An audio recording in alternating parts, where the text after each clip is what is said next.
Hello student, ITI वाला knowledge का online portal में आप सभी का स्वागत है। तो आज हम लोग डीसी जनरेटर में लॉसेस इन डीसी जनरेटर को कवर करेंगे।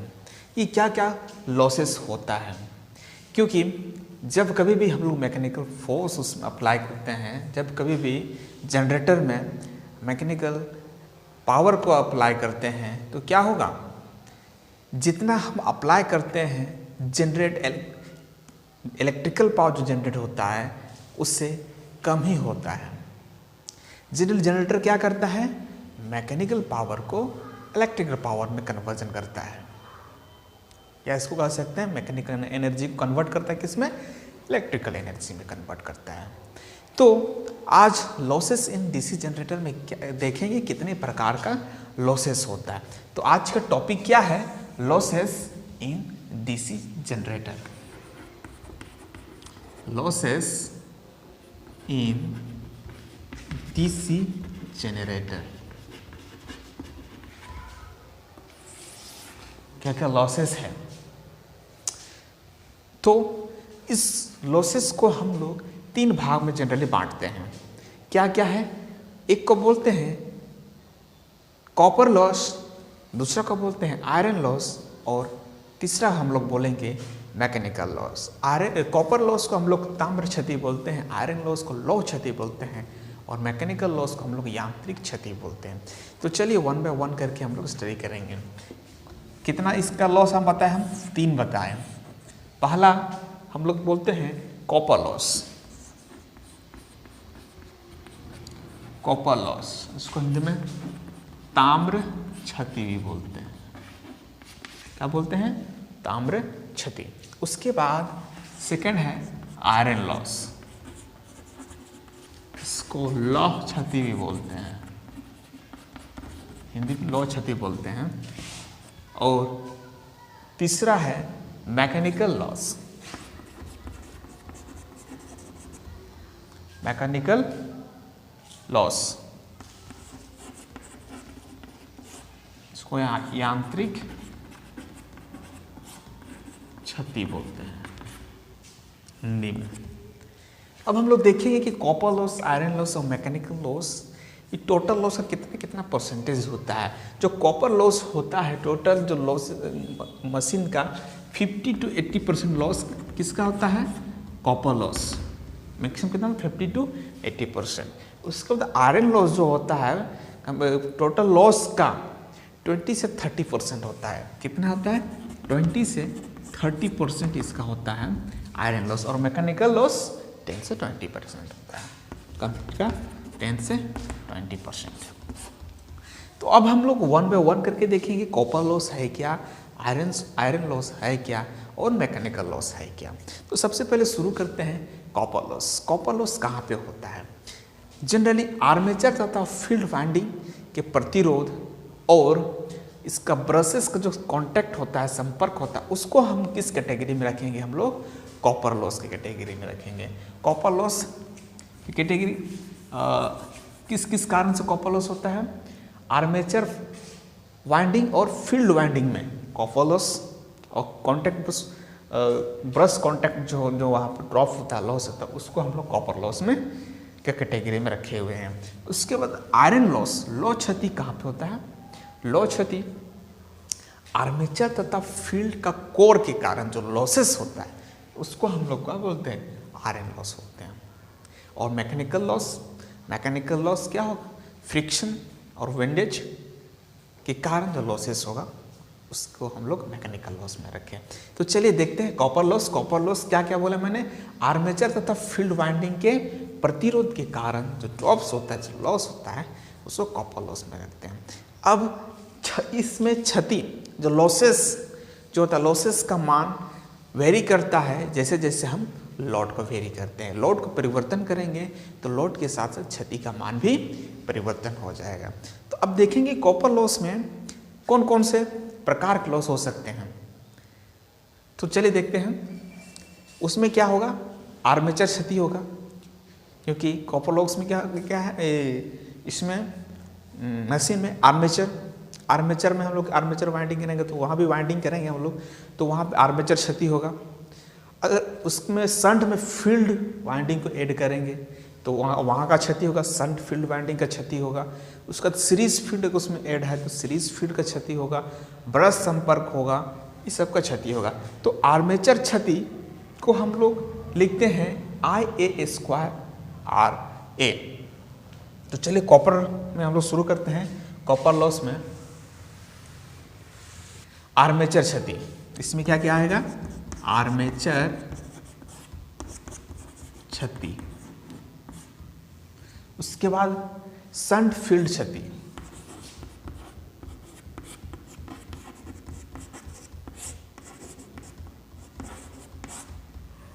आर्मेचर क्षति, शंट फील्ड क्षति, उसको सीरीज फील्ड क्षति, सीरीज फील्ड क्षति। इंटरपोल इसमें लगा हुआ रहेगा तो इंटरपोल में वाइंडिंग रहेगा तो वहां इंटरपोल क्षति, इंटरपोल क्षति। कॉन्टैक्ट ब्रश कॉन्टैक्ट, ब्रश संपर्क प्रतिरोध, ब्रश संपर्क के कारण प्रतिरोध। हम लोग कैसे कैसे इसको लिखते हैं, आर्मेचर क्षति तो इसका ड्रॉप्स क्या होगा, IA² RN। IA क्या है, आर्मेचर करंट है, और ये RA क्या है, आर्मेचर प्रतिरोध है। उसी प्रकार शंट फील्ड में क्षति क्या होगा, हम लोग को शंट करंट का स्क्वायर और वहाँ का प्रतिरोध, तो इससे हम लोग निकालेंगे क्या, शंट फील्ड का क्षति, इसका ड्रॉप्स। सीरीज फील्ड का क्षति तो सीरीज फील्ड का करंट और उसका प्रतिरोध, सीरीज फील्ड का करंट का स्क्वायर और उनका प्रतिरोध, तो क्या आएगा, ड्रॉप होगा। और ये किसका आएगा, सीरीज फील्ड क्षति को हम लोग निकाल लेंगे इस तरह करके, ये इसका ड्रॉप निकलेगा। इंटरपोल, इंटरपोल को हम लोग कैसे लिखेंगे, इसमें जनरली करंट जो होता है इंटरपोल में, करंट आर्मेचर करंट होता है और प्रतिरोध जो होता है इसमें इंटरपोल का जो वाइंडिंग किया हुआ उसका प्रतिरोध IP, इसको हम लोग इस तरह से डिनोट करते हैं इंटरपोल प्रतिरोध को। उसके बाद ब्रश कॉन्टैक्ट के कारण, अगर वो कार्बन ब्रश रहा, कार्बन ग्रेफाइट ब्रश रहा, तो पर ब्रश का जो उसका ड्रॉप होता है 1 वोल्ट होता है। अगर वो कार्बन ब्रश रहा तो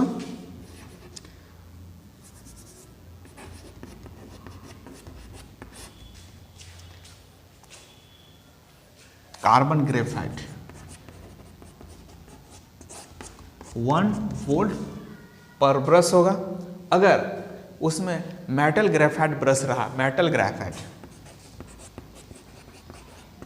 ग्रेफाइट रहा तो उसका 0.5 वोल्ट पर ब्रश होता है। तो ये हम लोगों ने देखे कॉपर लॉस के डिफरेंट प्रकार है, कहाँ कहाँ पे कॉपर लॉस हो सकता है। अब हम लोग देखेंगे next iron loss. Iron loss जैसे कि अभी मैंने बताया कि आर्मेचर तथा फील्ड के कोर में होने वाले लॉस को हम लोग क्या बोलते हैं, वहाँ या होने वाले ड्रॉप को हम लोग आयरन लॉस में रखते हैं। आयरन लॉस 2 प्रकार का होता है, तो चलिए शुरू करते हैं। इसके बाद आयरन लॉस, नेक्स्ट है आयरन लॉस, लौह क्षति। किस किस के कारण, कहाँ कहाँ पे होता है ये, आर्मेचर तथा फील्ड की कोर पर। कहाँ पे होता है, आर्मेचर तथा फील्ड की कोर पर क्या करते हैं, उसको आयरन लॉस कहते हैं। तो ये आयरन लॉस भी 2 प्रकार का होता है, एक को बोलते हैं हिस्टेरिसिस लॉस और दूसरा एडी करंट लॉस। इसका भी 2 प्रकार है आयरन लॉस का। एक क्या है, एक को हम लोग क्या बोलते हैं, हिस्टेरिसिस लॉस, हिस्टेरिसिस लॉस।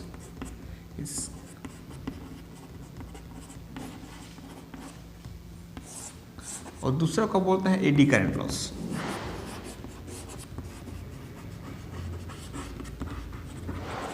क्या क्या है? हिस्टैरिसीस लॉस और एडी करंट लॉस। तो अभी हम लोग देखेंगे इसमें हिस्टैरिसीस लॉस क्या होता है।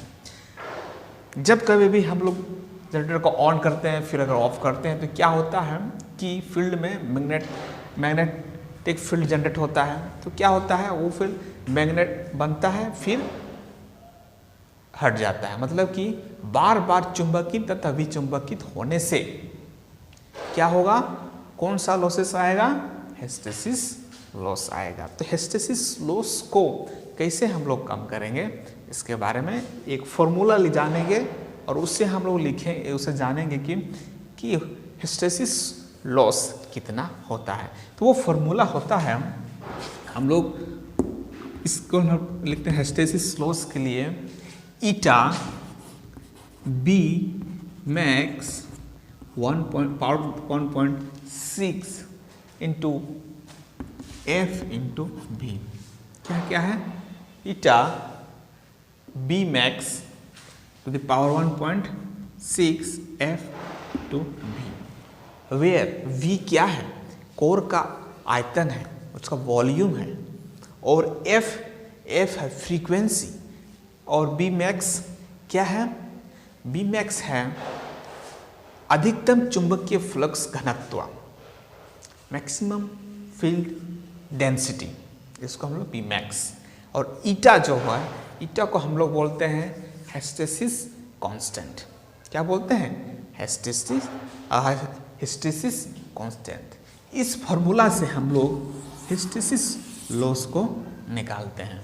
उसी प्रकार eddy current loss, eddy current loss क्या होता है कि कोर तथा मशीन जो गर्म हो जाता है तो उस समय कौन सा लॉस होता है, जनरली एडी करंट लॉस होता है। एडी करंट लॉस को भी हम लोग एक फॉर्मूला में कैसे निकाल सकते हैं देखते हैं। इसको लिखते हैं WE, मतलब कि power loss on eddy current.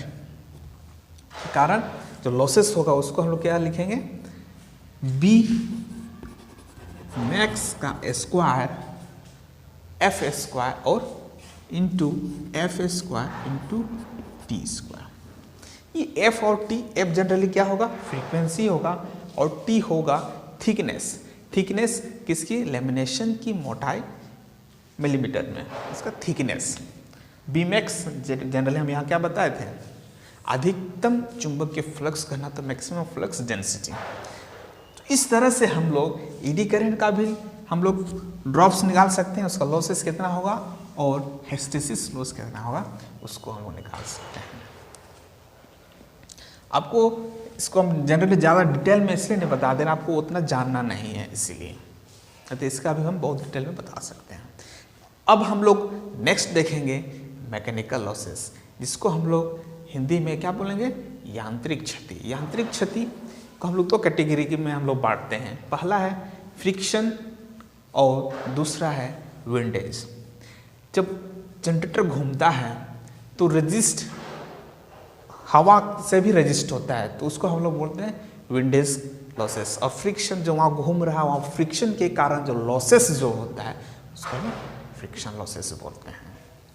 DC generator में होने वाले बहुत सारे क्षति जो होते हैं उसको हम लोग सुविधा अनुसार 3 भाग में बांटते हैं। सुविधा अनुसार कितना भाग में बांटते हैं, 3 भाग में। वो क्या है, पहला है स्ट्रे लॉस, पहला में बांटते हैं स्ट्रे लॉस सुविधा अनुसार, या फिर जनरली क्वेश्चन पूछा जाता है या फिर क्वेश्चन में दिया हुआ रहा है कि स्ट्रे लॉस क्या और कौन। ये दूसरा है कांस्टेंट लॉस, कांस्टेंट लॉस, और तीसरा है वेरिएबल लॉस। क्या है, वेरिएबल लॉस। 3 लॉस मैंने पढ़े क्या, constant loss, stray loss, constant loss and variable loss. Stray loss को हम लोग हिंदी में भी स्ट्रे क्षति बोलते हैं। कांस्टेंट मतलब नियत क्षति और वेरिएबल मतलब अस्थिर क्षति। तो कौन कौन सा लॉसेस इसमें आता है इसको हम लोग जानेंगे। तो स्ट्रे लॉस में आता है लौह क्षति और यांत्रिक क्षति। लौह क्षति मतलब आयरन लॉस और यांत्रिक क्षति मतलब मैकेनिकल लॉस। कौन कौन सा लॉस इसमें आता है, लौह क्षति और यांत्रिक क्षति। क्षति स्ट्रे लॉस के अंतर्गत में आता है। और कांस्टेंट लॉस में आता है लौह क्षति, यांत्रिक क्षति प्लस शंट फील्ड क्षति। लौह क्षति, यांत्रिक क्षति प्लस इसमें और एक ऐड हो जाता है, क्या हो जाता है, शंट फील्ड क्षति। क्या आता है, लौह क्षति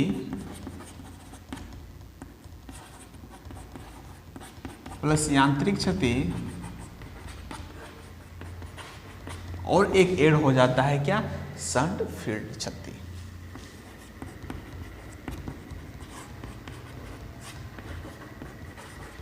क्या आता है, शंट फील्ड क्षति। और वेरिएबल लॉस में क्या आता है, आर्मेचर क्षति तथा सीरीज फील्ड क्षति। क्या आता है इसमें, आर्मेचर क्षति प्लस सीरीज फील्ड क्षति। इसको हम लोग क्या बोलते हैं, वेरिएबल लॉस। और कुल क्षति कितना होगा, नियत क्षति प्लस अस्थिर क्षति को अगर मिला देंगे तो वो कुल क्षति होता है, total loss. Total loss equal to constant loss plus variable loss equal to क्या हो जाएगा, ये हम कहेंगे टोटल लॉस कहेंगे। अब हम लोग देखेंगे efficiency of DC generator. Efficiency of DC generator, दक्षता कैसे निकालते हैं उसको हम लोग अभी देखेंगे। तो सबसे पहले हम लोग देखेंगे यांत्रिक दक्षता कैसे निकालते हैं, वैद्युतिक दक्षता कैसे निकालते हैं, व्यावसायिक दक्षता कैसे निकालते हैं, उसको हम लोग जानेंगे। सबसे पहले जानेंगे, पहला है यांत्रिक दक्षता। क्या है, यांत्रिक दक्षता।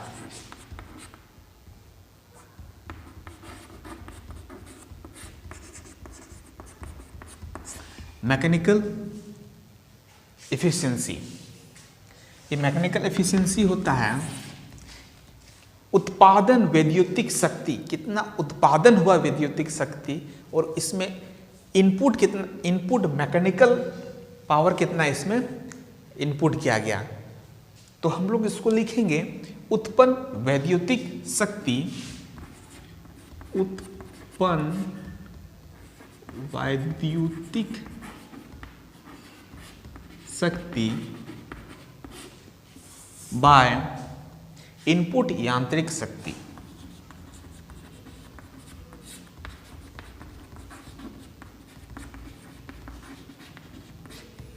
इसको हम लोग बोलते हैं रेशियो ऑफ, किसका रेशियो, उत्पन्न वैद्युतिक शक्ति बाय इनपुट यांत्रिक शक्ति, कि कितना उसमें उत्पन्न किया गया है, विद्युतिक शक्ति कितना उत्पन्न हुआ और कितना उसमें हम लोग मैकेनिकल पावर को दिए थे। ये दोनों का रेशियो मेरा क्या बताता है, यांत्रिक दक्षता।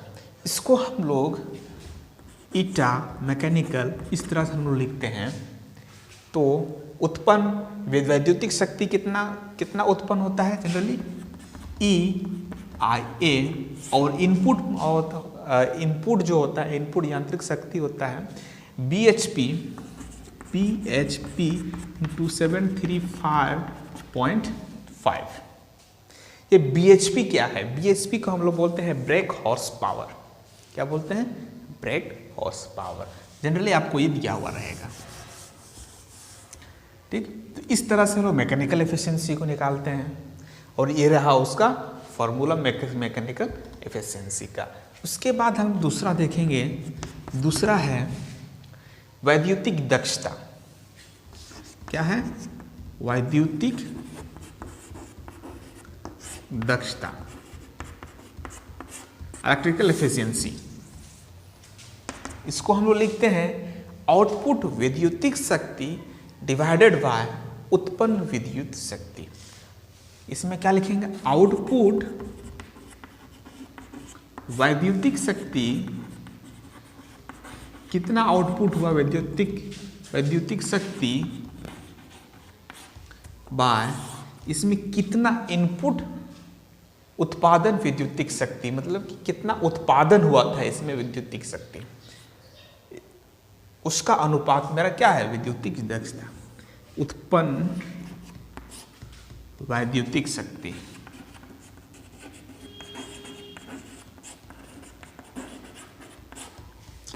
इसको हम लोग फॉर्मुलेट करेंगे ईटा इलेक्ट्रिकल इक्वल टू होता है VTIL divided by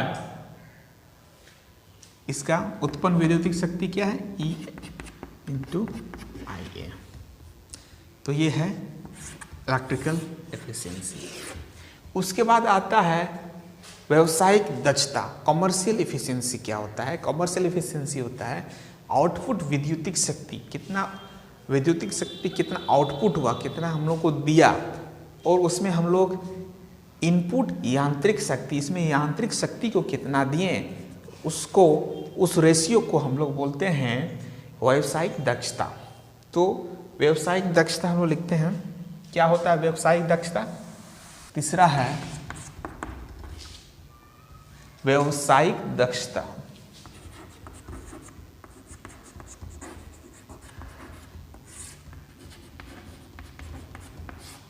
commercial efficiency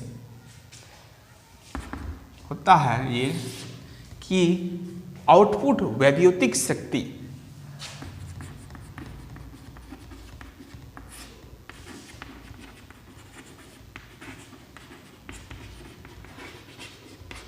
और इसमें कितना मैकेनिकल पावर का इनपुट की तरह, इनपुट यांत्रिक शक्ति।